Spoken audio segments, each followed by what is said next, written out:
Bonjour à tous, bienvenue sur ma chaîne. Alors aujourd'hui, on va faire le redesign de la marque Rolex. Pourquoi? Ben, je sais pas.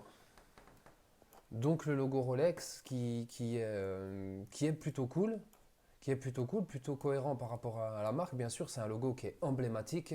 Il y a certains artistes qui se font le tatouage Rolex sur le visage, notamment Quavo du groupe Migos, qui s'est tatoué le petit symbole Rolex sur l'arcade, là. Donc c'est un logo qui fonctionne bien. Simplement, moi je le trouve un tout petit peu, un tout petit peu vieillissant, un peu, pas vieillissant, mais un petit peu austère. Je mettrais un petit coup de jeune quand même, sans forcément, comme d'habitude, toujours dénaturer le logo. L'idée c'est de pas dénaturer le logo, pas refaire une refonte totale du logo, mais proposer une alternative en restant cohérent par rapport à ce qui existe déjà. Donc j'ai reçu des messages qui me disaient que c'était pas forcément une bonne idée, qu'il fallait réinterpréter le logo de A à Z, le redessiner. Mais moi, mon but, c'est pas ça. Mon but, c'est de rester, de garder les acquis du logo et d'en proposer une petite réinterprétation très rapidement. J'insiste sur le fait de rapidement parce que les logos que je fais, c'est des idées que je jette comme ça en un quart d'heure. Ça prend un quart d'heure. L'idée, c'est de poser l'idée.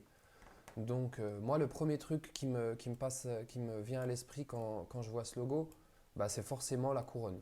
Donc moi, j'ai un peu envie de retravailler la couronne pour la simplifier un tout petit peu et puis lui donner peut-être un peu plus de visibilité. Maintenant, sur les applis, sur les sites internet, on a besoin d'icônes qui soient fortes.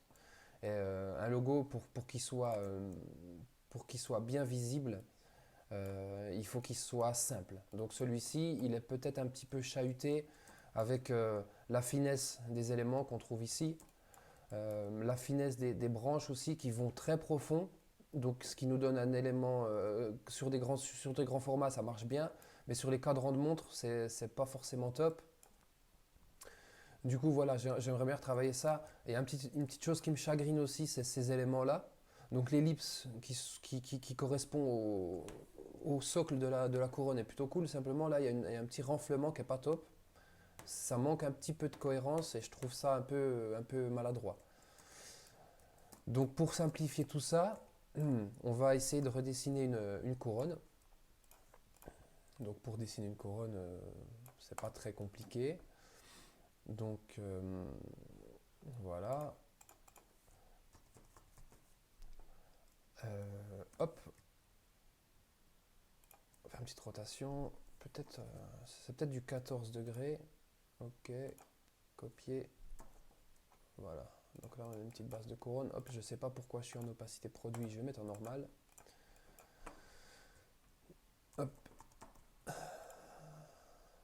Donc là, on redessine une version de la couronne. Hop, j'ai fait une erreur. Ce que j'ai oublié de faire, je viens de me rendre compte, c'est qu'il faut que j'ajoute. Déjà, on va enlever cette opacité produit. Je vais ajouter la petite boule. Ça va peut-être être plus pratique de l'inclure directement. Voilà. On va la faire. On va comparer avec l'ancienne. Là, ok, elle est assez grosse. On va garder une assez grosse quand même. Voilà. Peut-être un peu la baisser pour, pour éviter la finesse là. Donc voilà. Donc là, on a ça. On va faire une petite rotation. Non, là, ça c'est plus. L'angle n'est plus le même.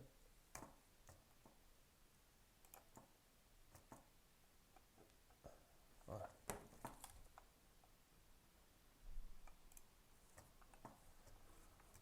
Voilà. On va en mettre plusieurs. On va faire on va faire une symétrie sur tout ça. On va faire un petit miroir. Bien sûr, ça et sagouin. Comme je vous dis, bien sûr, je fais ça très rapidement. Il ne faut pas m'en vouloir. C'est l'idée de poser la structure du logo.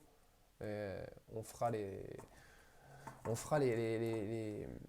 la finalisation visuelle plus tard ou dans d'autres vidéos, je ne sais pas. Mais pour l'instant, là, on essaie de rester basique. Voilà. Donc moi, je commence à avoir une forme de couronne qui est plutôt cool. Ce que je vais faire, c'est que je vais un peu la couper. Voilà.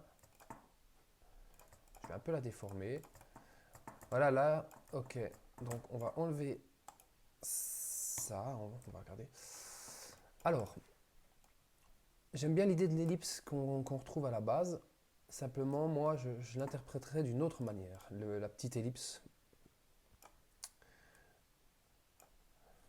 Donc, là, on a mis une ellipse et on va faire un contour de ça. Objet, tracé, décalage. Ah, 1,2, ça va aller. Ok. Ouais, ça me semble pas trop mal. On va peut-être faire un peu plus fin, moins gros. 1,1. Ok. Donc maintenant, on va faire un pathfinder sur le reste de la forme. Là, on a notre couronne. Mais bon, ça, l'ellipse, justement, elle est un peu... On va l'aplatir un peu pour rester un peu dans l'idée. Voilà. Là, on commence à avoir une couronne qui est pas trop loin du logo actuel. Hein.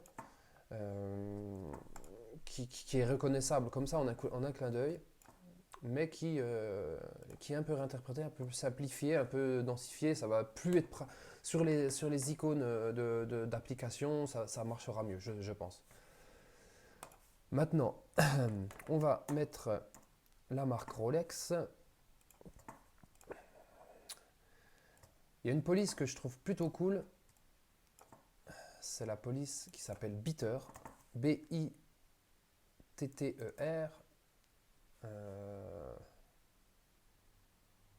En régular. On fera les essais en bold après pour voir ce que ça donne. Et puis on choisira. Dans les commentaires, vous choisirez. Allez, on va mettre les deux. On va mettre les deux. Puis vous choisirez dans les commentaires laquelle version vous trouvez le mieux. Donc là, moi, ce que j'ai envie de faire, c'est le haut. Pour rester dans le monde de l'horlogerie, forcément, les cadrans Rolex qui sont des montres d'ailleurs que je trouve hyper cool. Je sais que c'est bling bling. Je sais qu'en Suisse, pas forcément les gens qui travaillent dans l'horlogerie sont pas forcément hyper fans de cette marque. Ils la trouvent un peu bling bling, un peu, euh, un peu m'as-tu vu. C'est pas faux, mais il y a des très beaux modèles, notamment le modèle de la Rolex Day Date qui est hyper cool. Bon, c'est des montres qui sont hyper chères, hein, euh, mais c'est des très belles montres, voilà, moi je trouve, avec le cadran. Donc pour rester dans l'idée du cadran de montres qui sont ronds, on va essayer de remplacer le haut par un haut qui est vraiment circulaire. Donc là, il est un peu trop fin, donc le haut est un peu trop circulaire. Le haut n'était pas assez circulaire, pardon. Donc moi, je proposerais un haut bien circulaire. Donc après, on va travailler sur la taille du haut pour pas qu'il soit trop gros, parce que là, c'est vrai qu'il se voit beaucoup le haut. Et après, ce que je vais faire, c'est que je vais vectoriser mon texte. Et puis je vais un peu réaménager un peu toutes ces polices là pour que ce soit un peu plus organisé. Je fais ça très vite, hein, comme je vous dis. Voilà. Il y a un truc que je trouve cool aussi là dans l'aspect visuel du logo.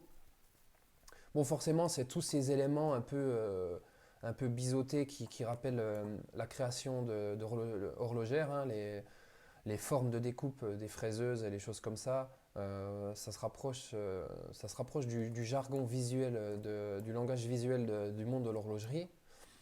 Ça peut être forcément facilement travaillé par une personne qui est bijoutière et quelqu'un qui fait un cadran. Et, euh, et moi, ce que je trouve intéressant, c'est cette flèche-là qu'on sous-entend. Ça peut être un index d'heure, ça peut être une flèche, ça peut être un mouvement vers l'avant. Rolex, il me semble que le mot Rolex vient, c'est une sorte de néologisme qui veut dire horlogerie d'excellence, quelque chose comme ça. Horlogerie d'excellence. Donc le mot excellence avec la flèche, je trouve que c'est plutôt pertinent. Maintenant, on va garder leur verre que je trouve cool aussi parce que c'est le verre Rolex qui est bien, qui est quand même bien classique, hein, qui est connu et reconnu. Je vais peut-être l'éclaircir un tout petit peu, peut-être, hein, pour lui donner un peu de coffre, un peu plus de vigueur, pour lui donner un côté un peu moins,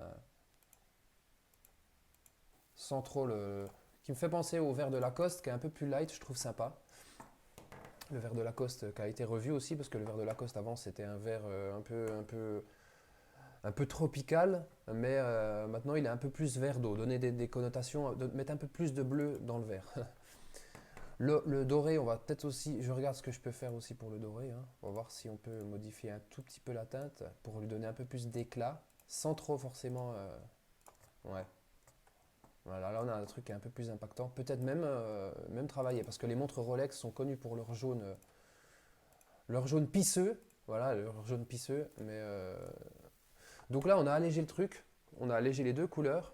On est sur quelque chose d'un peu moins 90s, un peu plus 2019.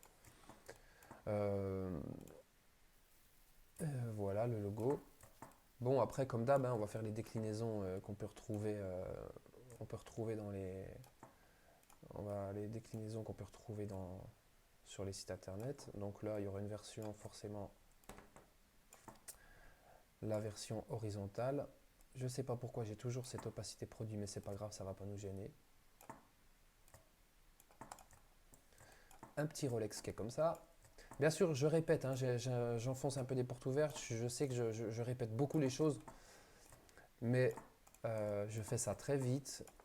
Tout mérite d'être retravaillé au terme de cette vidéo, mais c'est pour poser des idées, j'insiste. Donc la couronne, on va la mettre un petit peu plus proéminente à côté de son Rolex.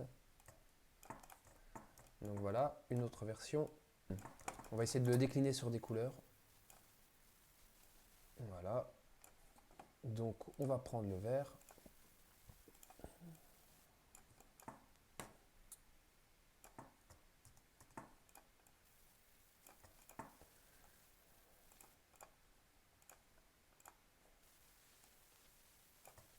Là, il est toujours en opacité, je pense, produit. Oui, le blanc sur en opacité produit. Voilà. On va mettre en blanc parce qu'on a vu les autres couleurs, on sait ce que ça donne. On va tester en blanc pour voir ce que ça donne. Ça marche bien. Ouais, ça marche bien, je trouve. Donc celui-là, on va le virer. Et puis celui-là aussi. On va le prendre. J'ai mis une opacité produit de partout, moi. On va prendre cette couleur.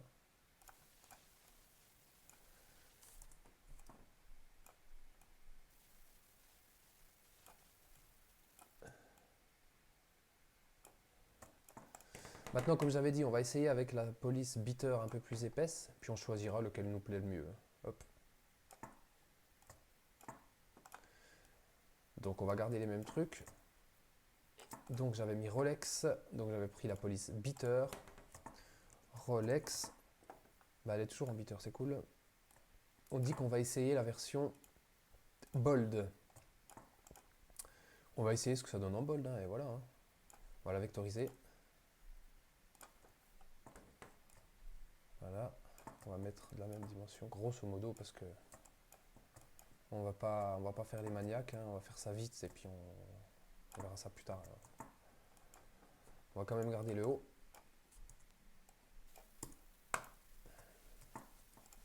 On va virer celui-là de haut, justement, l'ancien haut, qui est pas top.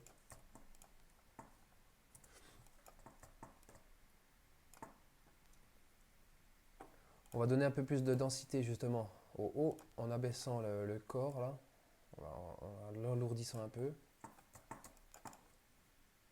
Voilà, c'est pas mal, hein, en fait, à la limite, je crois que j'ai ma préférence, mais...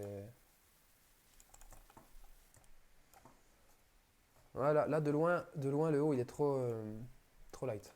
Donc, on va le... Voilà.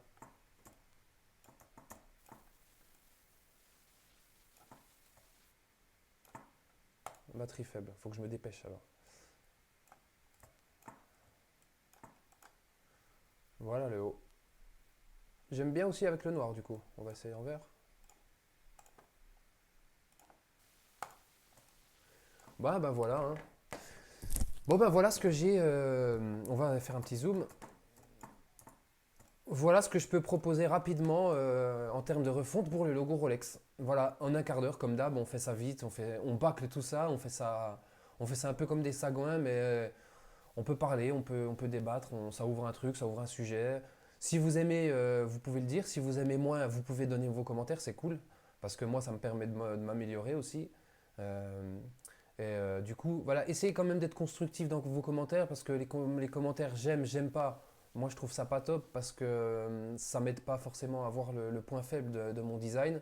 Par contre, les remarques pertinentes, euh, c'est cool. Donc voilà, j'ai hâte d'avoir vos commentaires et puis n'hésitez pas à vous abonner, à regarder les autres vidéos et puis on se dit à bientôt de toute façon.